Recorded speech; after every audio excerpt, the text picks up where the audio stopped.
The Trump administration is committed to sending astronauts to the moon as part of a broader push to prioritize human spaceflight and firm up U.S. dominance in the final frontier, Vice President Mike Pence said. We will return American astronauts to the moon, not only to leave behind footprints and flags, but also to build the foundation we need to send Americans to Mars and beyond, Pence said today, October 5, at the first meeting of the newly reinstated National Space Council (NSC). The moon will be a stepping stone, a training ground, a venue to strengthen our commercial and international partnerships as we refocus America's space program toward human space exploration, Pence added. From Mike to Trump presidential visions for space exploration under the previous administration, that stepping stone was much smaller. President Barack Obama had directed NASA to prep for Mars trips by visiting a near-Earth asteroid. In response, the space agency devised a plan to pluck a boulder off a space rock and haul that fragment into orbit around the moon. A new direction. Yesterday, October 4th, was the 60th anniversary of the launch of Sputnik 1, which kicked off the space age in the Cold War space race.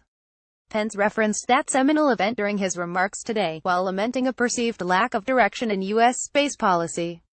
Rather than lead in space, too often, we've chosen to drift, he said. And, as we learned 60 years ago, when we drift, we fall behind. As evidence of this drift, Pence cited the fact that NASA astronauts haven't gone beyond low Earth orbit since the final Apollo moon mission, in 1972. In addition, he noted, the country has had to pay Russia to ferry U.S. astronauts to the International Space Station since the Space Shuttle retired in 2011. That service currently costs $76 million per seat.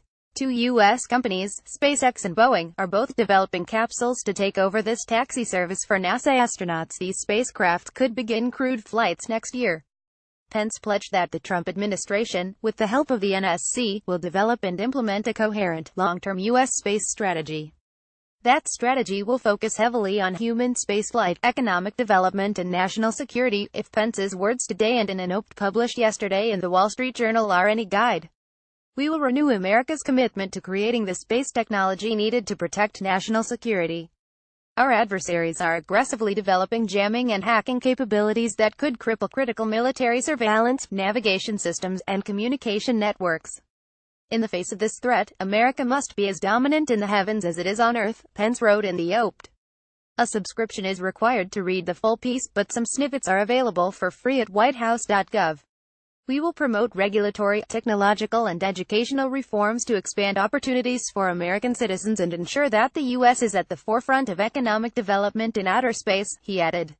In the years to come, American industry must be the first to maintain a constant commercial human presence in low Earth orbit, to expand the sphere of the economy beyond this blue marble. The first meeting. The primacy of these stated goals was reflected in the makeup of the panelists at today's meeting, which was held at the Smithsonian National Air and Space Museum's Stephen F. Udvar-Hazy Center in Chantilly, Virginia. The Space Shuttle Discovery is on display at Udvar-Hazy, providing a dramatic backdrop. Two of the three panels consisted of executives of the spaceflight companies SpaceX, Blue Origin, Sierra Nevada Corp., Lockheed Martin, Boeing, and Orbital ATK. The third panel focused on national security and featured retired Navy ADM. James Ellis, the former chief of U.S. Strategic Command, former NASA astronaut and former DARPA Defense Advanced Research Projects Agency Deputy Director Pamela Malroy and former NASA Administrator Michael Griffin. We won the race to the moon half a century ago, and now we will win the 21st century in space, Pence said at today's meeting, a full replay of which you can see here.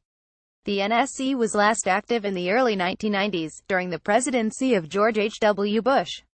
President Trump resurrected the council via executive order on June 30th. Follow Mike Wall on Twitter at MichaelWall and Google. Follow us at space.com, Facebook or Google. Originally published on space.com. Editor's recommendations. Copyright 2017 Space.com, a Perch Company. All rights reserved. This material may not be published, broadcast, rewritten or redistributed.